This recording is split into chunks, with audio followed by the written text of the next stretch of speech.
Hey, I'm Kyone Wolf, and this is a web extra of my conversation with Maryann Gray. On the latest episode of Audacious, I spoke with her and author Darin Strauss about what it's like living with the aftermath of accidentally killing someone. Let's get right to the extended version of our interview. All right, well, I'll start probably where everybody starts. June of 1977. What happened that day?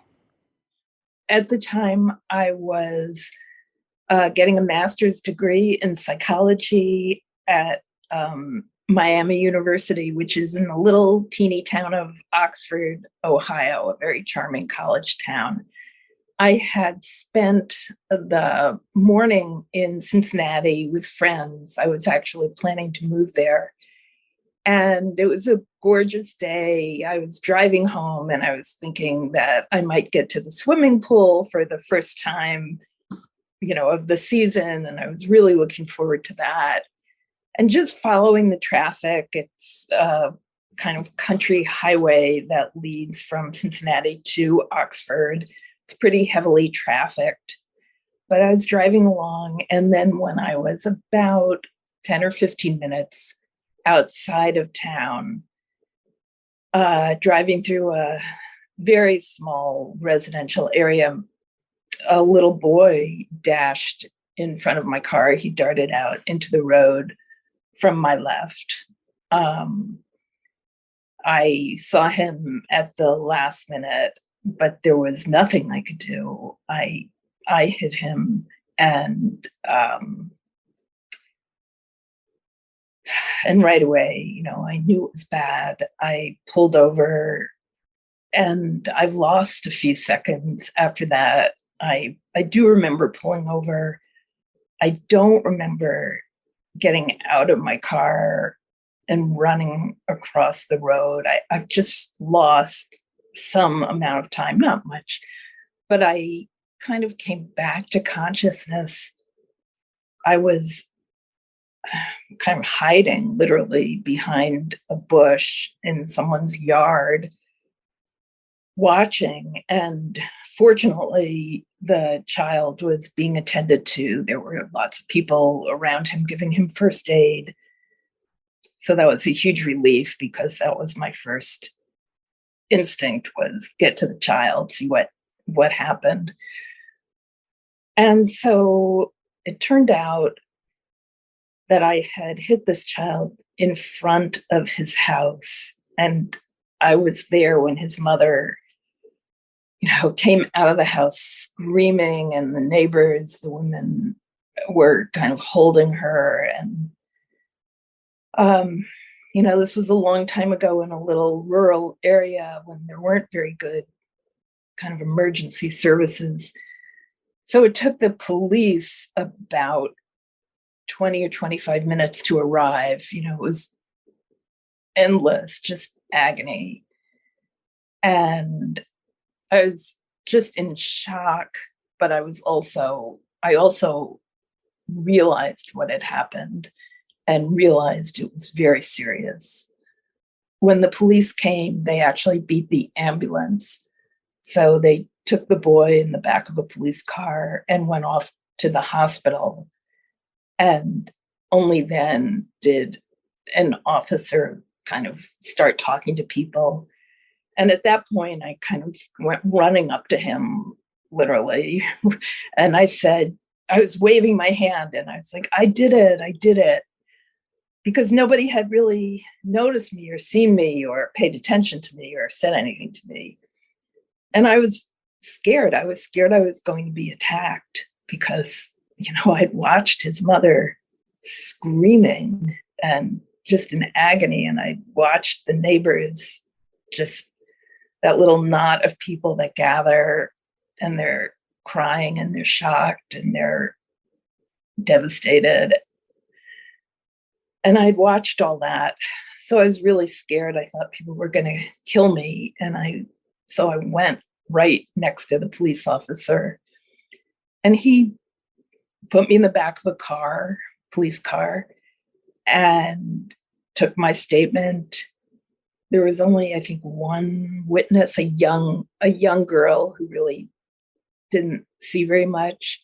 So even though there were people all around, people didn't really see the collision when it happened. So mostly I was just sitting in the back of this police car, kind of, I'm not religious, but of course I was praying, and I was trying to tell myself that maybe the child would be okay, that maybe it wasn't as bad as I thought. And I was telling myself that I had to stay calm and help the police, that I couldn't break down, that I was the one who caused all this trouble, that I needed to be an adult. Even I was 22, I thought I was an adult, but I needed to be an adult and be helpful. At some point in the afternoon, an officer came back to the car and told me that the child had died. And, at that point, I remember this.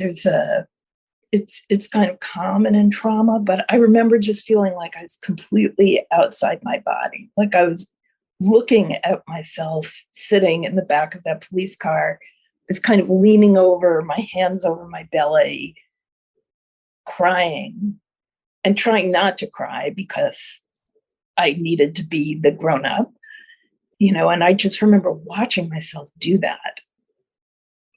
I was fortunate in the midst of all this horror and trauma and tragedy that one of the neighbors was kind enough to approach the police and get permission to, first she came to the car and she offered me some water and a cold towel.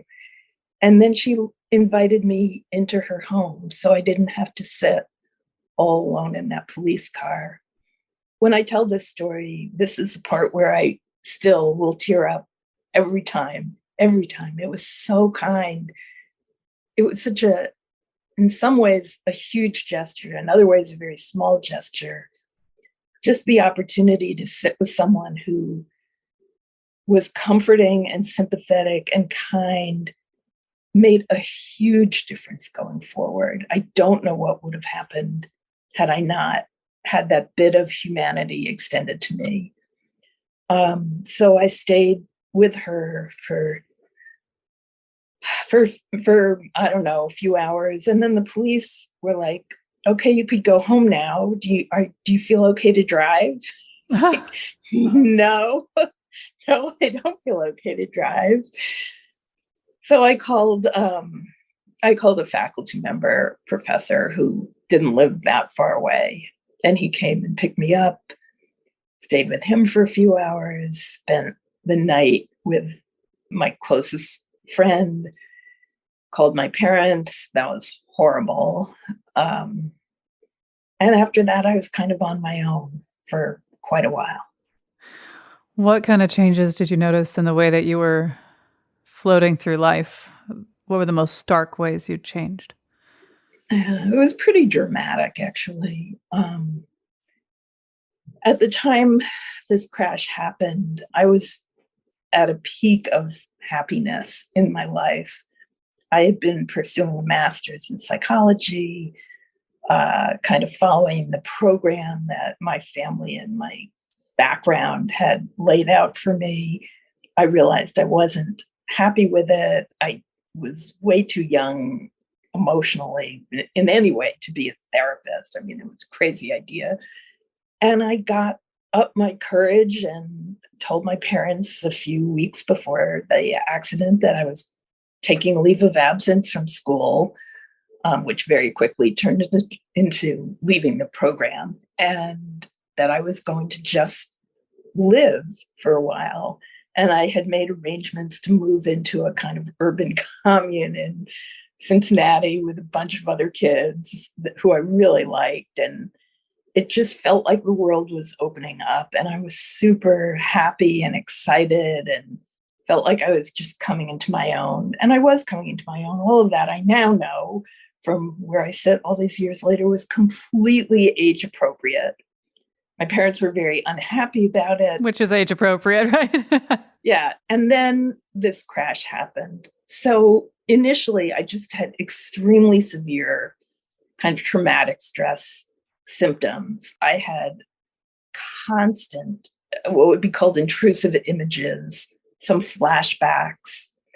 I would be in the middle of just trying to do something, and an image of, a horrible image, I won't go into them, would pop into my head and just stop me. So I really couldn't concentrate. I could barely, I would turn on the TV and hours would go by, but I couldn't have told you, what I had watched or whatever. I was very sad. I mean, a child, a little 8-year-old boy, and his name was Brian. He died, and I knew his family was, beyond devastated. And I was guilty, and I was scared. I was scared of two things. First, I was scared of what would happen to me. Were people going to hate me? Was I going to have to go to court? Was I going to be, bullied or ostracized? But I was also scared, and this was the more lasting scare, that anything could happen anytime. All of a sudden the world felt completely unsafe. Like this kid just ran out. And so suddenly everywhere I looked, I saw the potential for danger. And I saw the potential for me to hurt people. So I was extremely scared and vigilant. I ended up giving up my car because I would hallucinate people in the road. When I first got back behind the wheel, I'd be driving and I think I saw somebody stepping into the road, and I would slam on my brakes, which is a really good way to cause an accident. Right. Fortunately, I was just lucky, but I realized that was not viable. So I gave up my car for almost 2 years. I didn't drive. I just took the bus. I also had, I was alone so much in the days initially after this accident that I don't recommend that. A lot of pretty crazy thinking took root. I wanted to be alone. I kept the blinds drawn. I just hid out. But a lot of crazy thoughts took hold. And one of them was that I had taken a child from his mother, and that my punishment was that I would never have my own children. And before that, it had been, of course I was going to have kids. Now it's just what women did. But I never did. That took root so deeply that it turned out to be the case. The other kind of really big impact for me was because this crash happened at a peak of happiness and joy and excitement, I no longer trusted. I felt I didn't deserve happiness. For sure, I was blamed myself and was very self-punishing in all kinds of ways.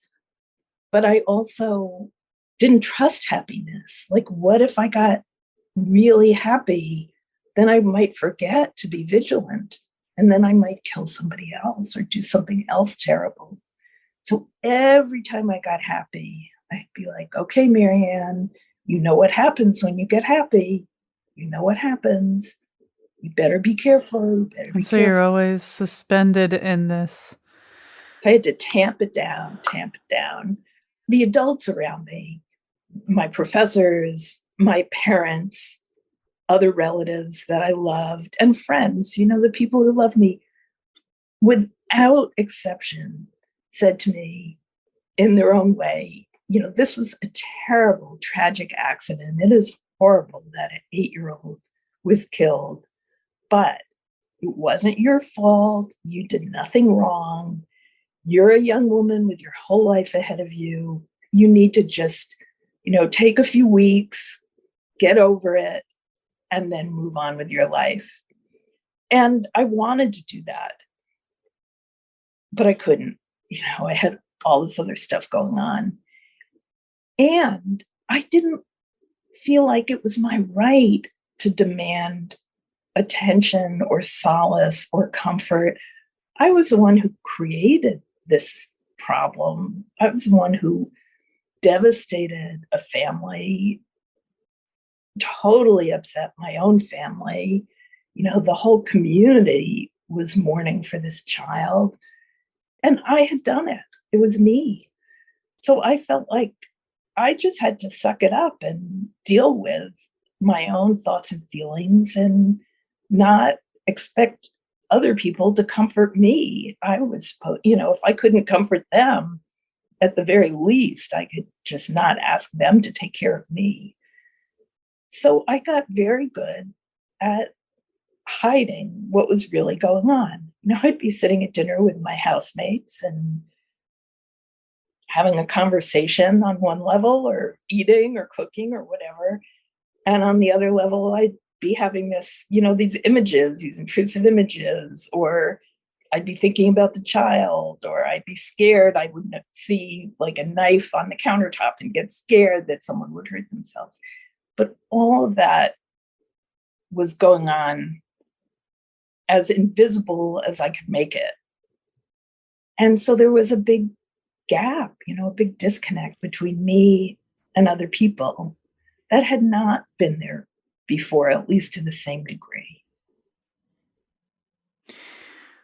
When I listen to you tell this story, every time you talk about, it was me, it was my fault if it wasn't for me, I feel like this is the first time I'm meeting you, seeing you, but I feel this like compulsion to be like, no, no, this is not you. I naturally feel like, but don't you see, if it had happened to me, you wouldn't think, Kyone, how could you? You wouldn't want me to go through what you went through, but but I guess this is sort of an eternal question, because this applies to anybody. How do we find a path into compassion for ourselves? The compassion that other people have for us. I'm a stranger and I have it for you, but you Right. couldn't. I don't know how close you are to it now, but how close are you to it now, and how did you get there? Well, I have spent, probably hundreds of therapy sessions and thousands of hours writing and thinking and talking and sorting all of this out. But, there's different ways we cause things in the world.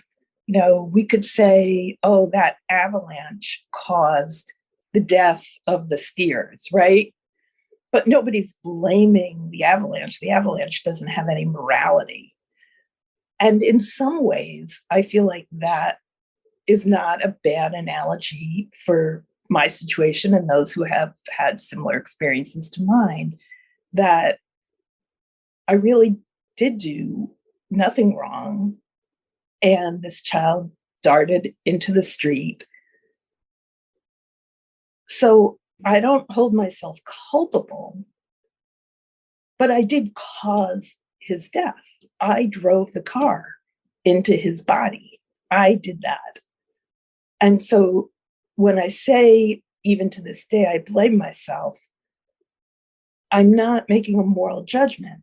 For decades, it was a very severe moral judgment, and we could talk about that. Today, it's more of a statement of fact, or a description, really, of what took place. I mean, I did do this. I also believe, having said I don't hold myself culpable, I will never know. It is certainly possible that had you been behind the wheel, you would have seen him coming or made some evasive maneuver, or, I'll never know that. I wasn't speeding. I wasn't playing the radio. If we're fumbling. There were no cell phones in 1977. Yeah. There were no cell phones, but I wasn't like looking in my purse or playing with stuff in the car. I was just following the traffic, and so I know I wasn't doing anything wrong. It doesn't mean that somebody else would not have done a better job. And maybe somebody else would have realized there were kids in that area, and maybe they would have paid more attention. I don't think so. But I do blame myself.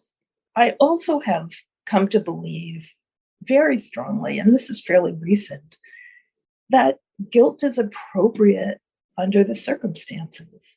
Now, Herb Morris, a philosopher, wrote about non-moral guilt, which is a concept that I love. And what would we think about somebody who did what I did and didn't feel guilty? We would think they were the coldest person in the world. And so when people would say to me, "Oh, you don't need to feel guilty, you shouldn't feel guilty, whatever, it wasn't your fault, it was just an accident." That's a really good one that we all hate hearing. It was just an accident. Things happen for a reason does not apply. Right. That's not, no. That I could write a whole essay about. Yeah. I would read that, but yes, no. Yeah. But I think guilt is appropriate. And so for me, the question becomes, are you going to let that guilt paralyze you? Are you going to torture yourself? Or are you going to use it in some way and channel it in some way? Healthy guilt is motivating. It's a signal to ourselves to make amends. Well, when you kill somebody, you can't really fix that situation. There's no cleaning it up.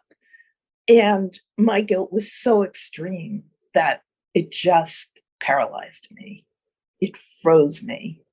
And I stayed locked in kind of self-punishment and self-recrimination for years and years.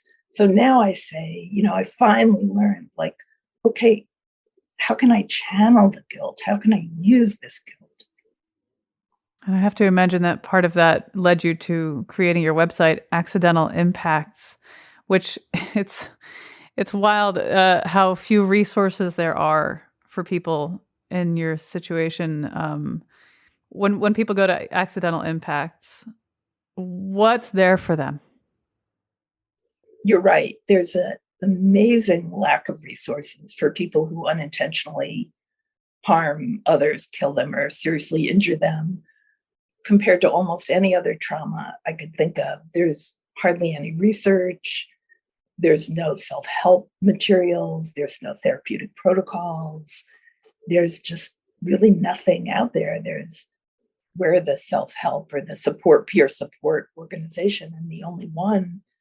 I think we're unique to my knowledge. I did not want people to have to suffer the way I did.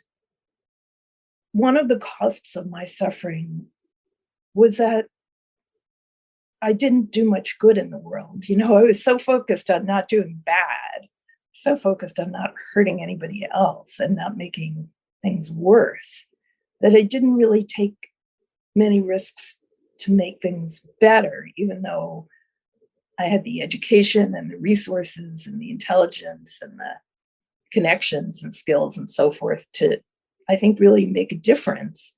I didn't.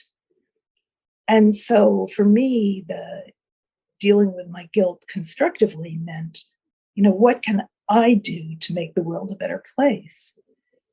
And for me, that was reaching out to people like me who were suffering alone, but also, can we collectively work together to make the world a better place? So I can help a few people, but if those people then help other people and reach out in different ways and create differently, all of a sudden we've created a very powerful force for good in the universe, in the world.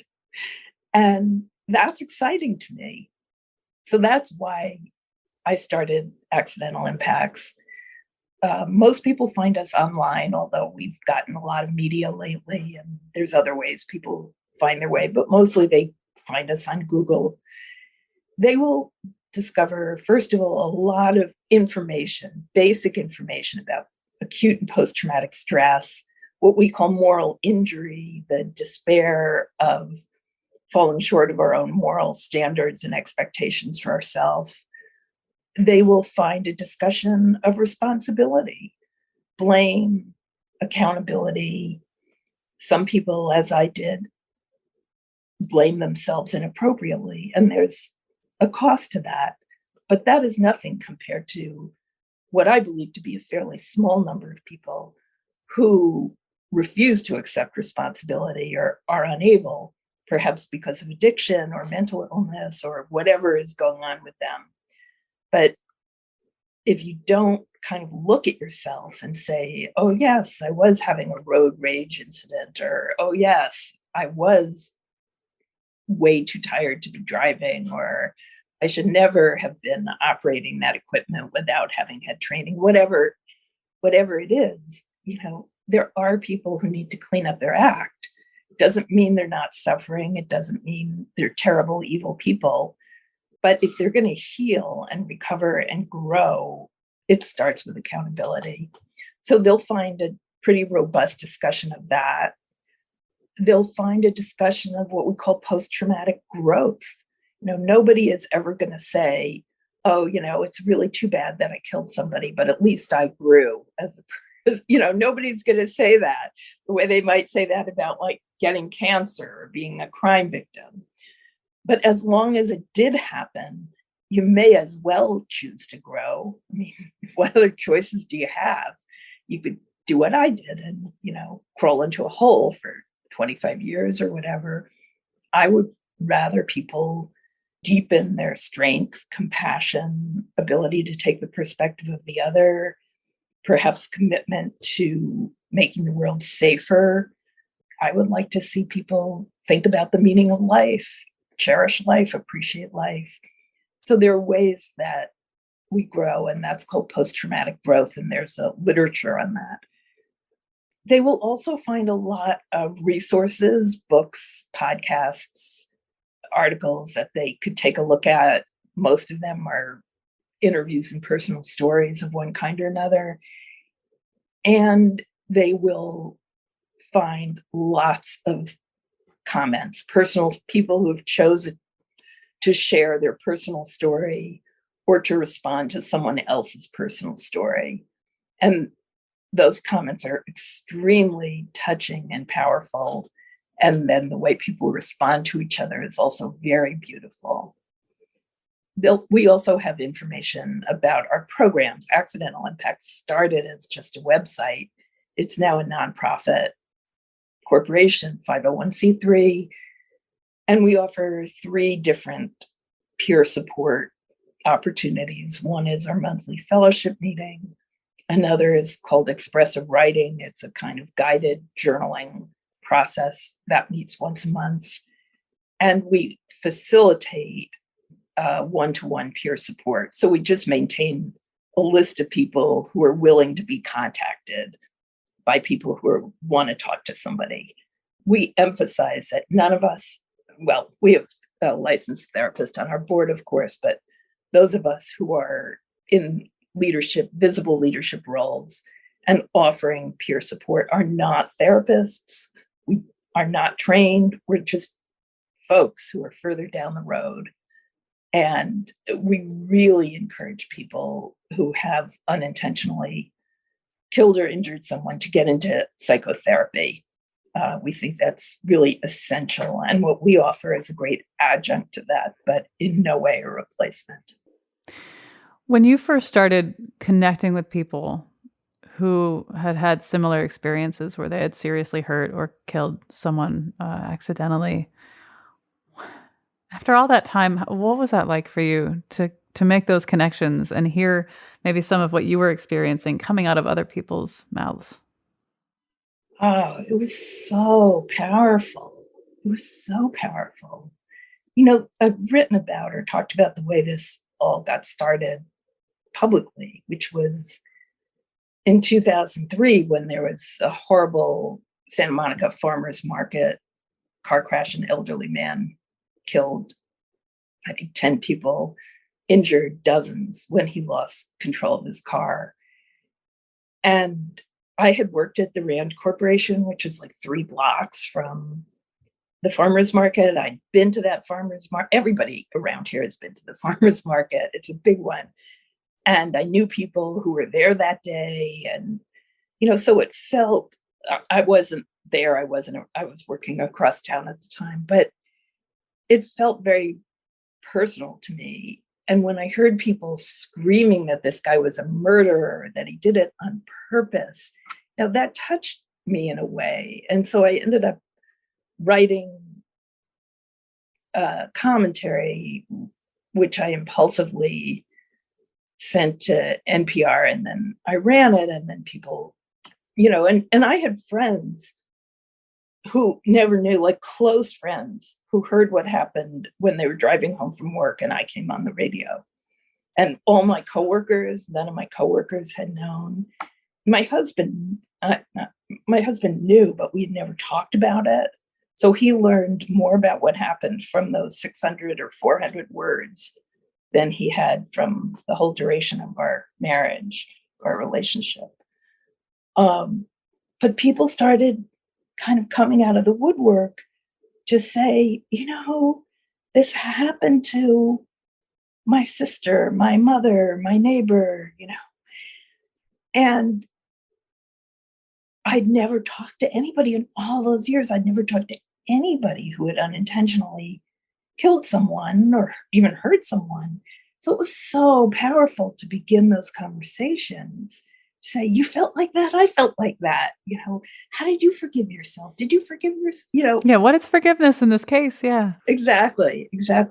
They were great conversations. And they were emotional, but they were ultimately extremely supportive and reassuring and hopeful. There was a very thoughtful New Yorker article written about this, including your experience. I loved that article. We'll link to it on the website. And they brought up a passage in the book of Numbers, in the 4th book of the Torah, where God instructs Moses to tell the Israelites that they are to designate 6 cities of refuge so that anyone who kills someone inadvertently may flee there. Will you talk about that and what that meant for you to read? Sure. So I'm Jewish, but I grew up without any religious education or didn't go to temple. It just wasn't part of my family life.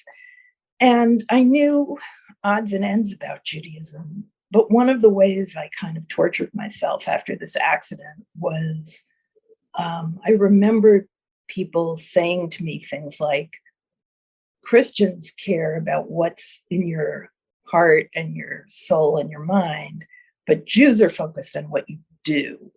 So I was like, so that's not very hopeful. And there's a passage in the Yom Kippur Day of Atonement services that basically says you have to ask for forgiveness from the person you hurt, which of course I felt entirely unable to do at the time. And so I just kind of figured I was screwed and that religion could only make me feel worse, that it had nothing to offer. And then on a day when I didn't really feel like working, so I was just randomly Googling things. I think I Googled accidental killing or something like that. And all of a sudden, there it was. It's in several different places in the Torah. And it turns out, there was this elaborate set of rules about what to do if you unintentionally kill someone. And the way it worked was like if you're out in the forest chopping wood, say, and your axe head flies off the handle and it embeds itself in, the person chopping wood a few trees down and kills them, so that you've unintentionally killed them. So what you have to do is run as fast as you can, flee to one of these 6 cities of refuge. Once you get there, the relatives of the person that you've killed are not allowed in. If they get to you before that, they can take their revenge and kill you in retaliation. But once you get to the city of refuge, you're safe. The roads to the cities of refuge, there were all these rules. They had to be wider than a usual road. They had to have really good signage. If there were bridges, the bridges had to be well maintained. it was the whole society's shared responsibility to get that accidental killer to safety. Once they got there, the city elders let them into the city, and they would stay there until there was a trial, basically. If they were found to have committed murder, they were executed. That's what happened back then. But if they were found to have, in fact, unintentionally killed someone, they had to remain inside the city of refuge until the high priest, I think in Jerusalem, died. And at that point, whether it was 3 days or 30 years, then they could go home. Inside the city of refuge, they were given jobs, they were given homes. The cities allowed them to hold office and receive honors. But everybody had to know, you couldn't hide who you were. You had to be open. People knew you were an accidental killer. And you couldn't leave. If you left the city, again, the relatives, what the Torah called the blood avengers, could come after you and kill you with impunity. So to make sure you didn't have to leave, there was always a water supply in the cities and ample food and just everything you needed. There were all kinds of other rules that I won't go into, and many different interpretations about, what it meant to be restricted to the city and why the high priest's death was a release. And, there's hundreds of pages of commentary on this in the Talmud and the scholars over the generations.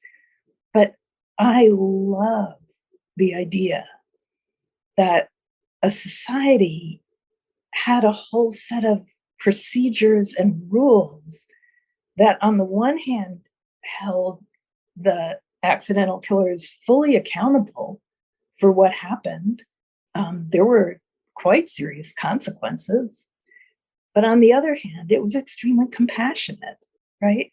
They could have been exiled like Oedipus, who killed his father, slept with his mother, gouged out his own eyes, and exiled himself to the desert. They could have done that and said, well, you don't deserve to be in society anymore. But they didn't. They said, you're part of our community. And we realize that you did something very serious, and that has consequences for you. So I think it's a beautiful concept. Yeah. That must have been, I have to imagine, even though these things happen, that you also felt like you were the only one this has ever happened to. And then, when you read that, when you research that, it's written in 1400 BC. Right. So this is something that people have been thinking about for a long time. And it was obviously a big enough deal to make it into something like that. It makes you feel less alone. Very much so. I know that if people go to your website, Accidental Impacts, they can see a whole bunch of resources, but I'd like to make sure that people listening have some takeaways.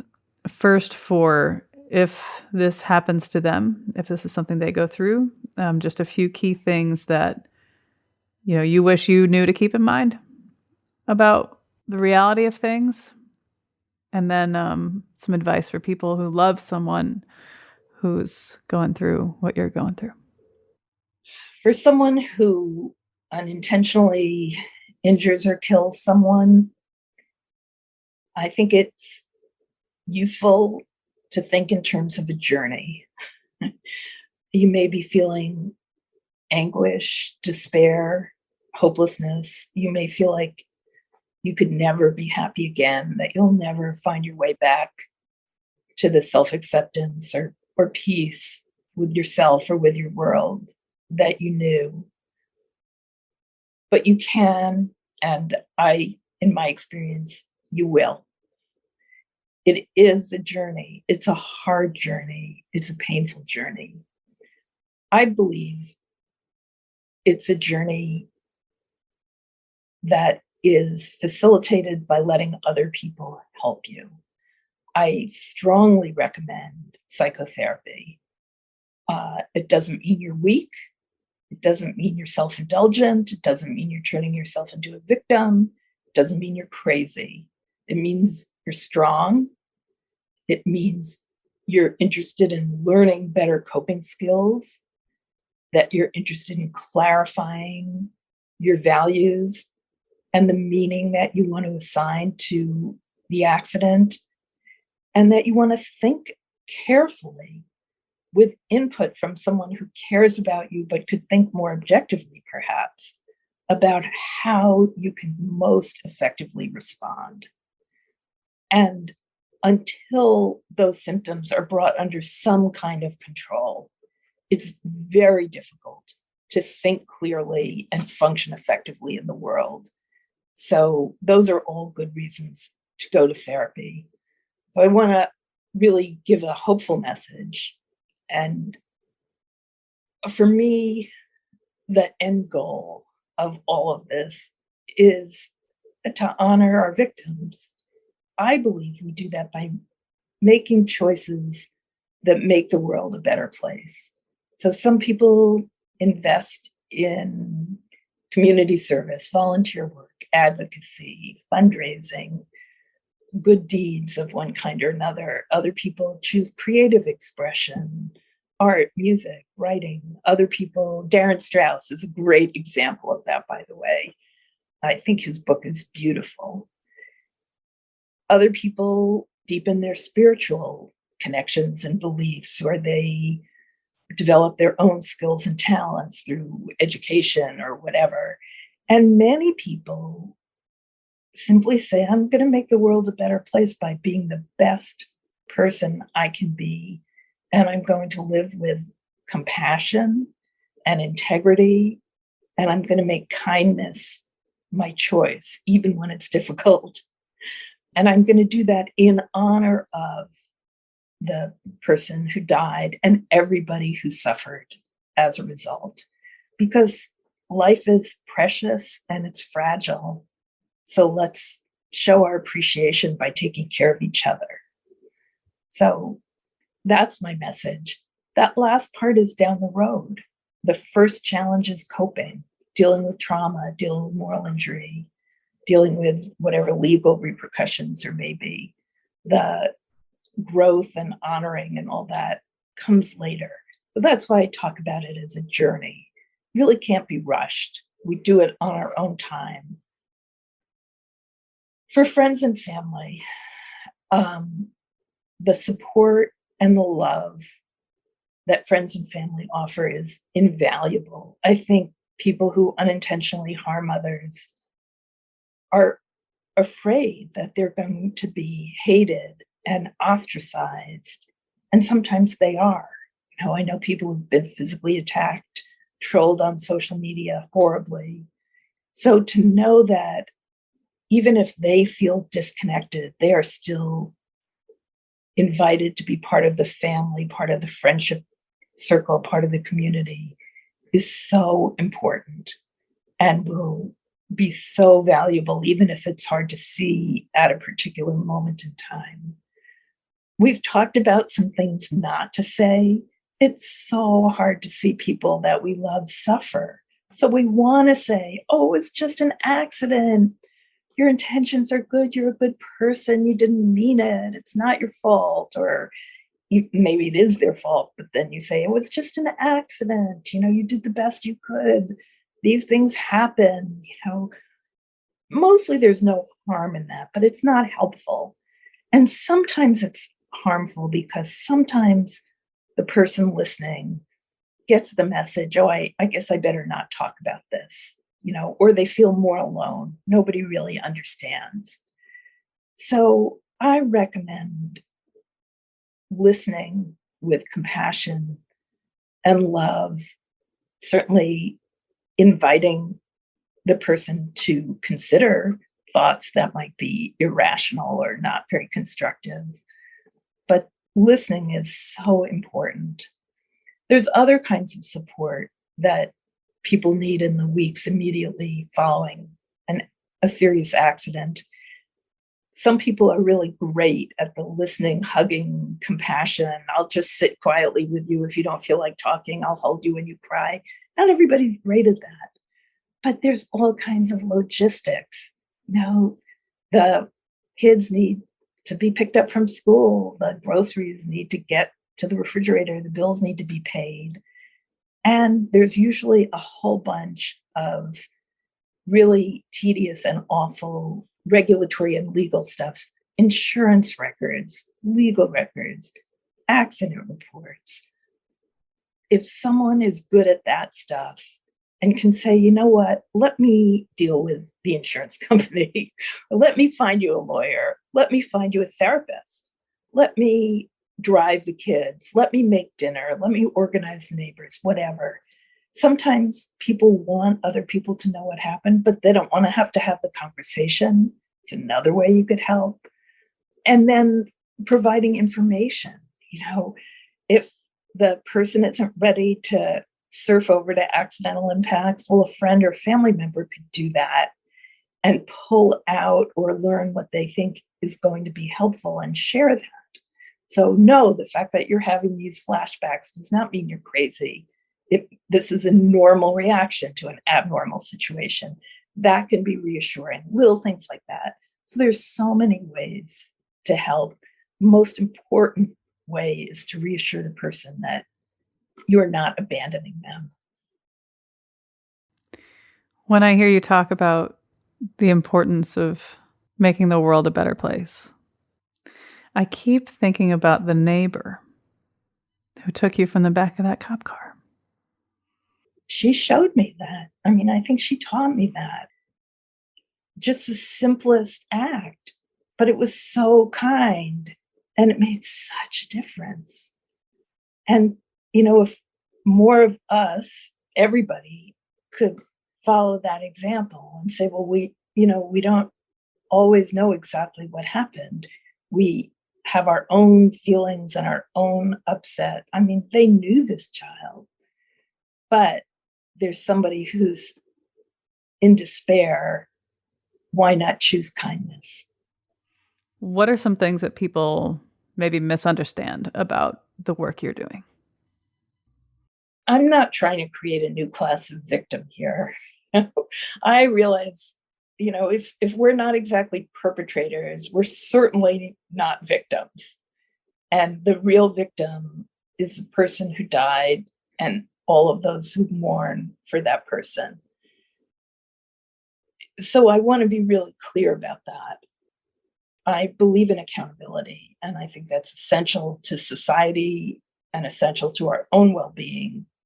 But I also think we could be compassionately accountable. We can hold people accountable with compassion. We can hold ourselves accountable with compassion.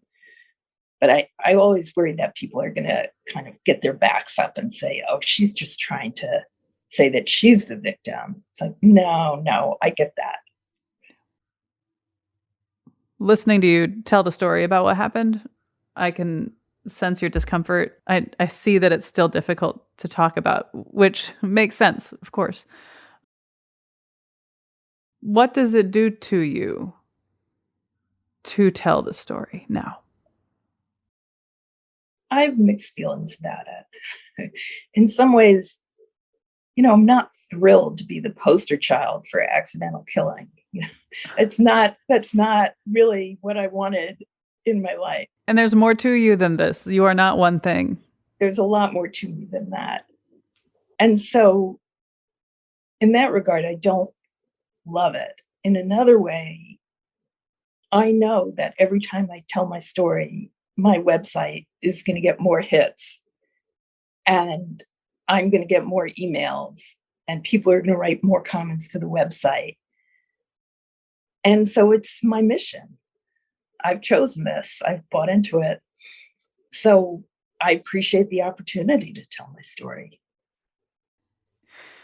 Well, Maryann Gray, thank you so much for talking with me.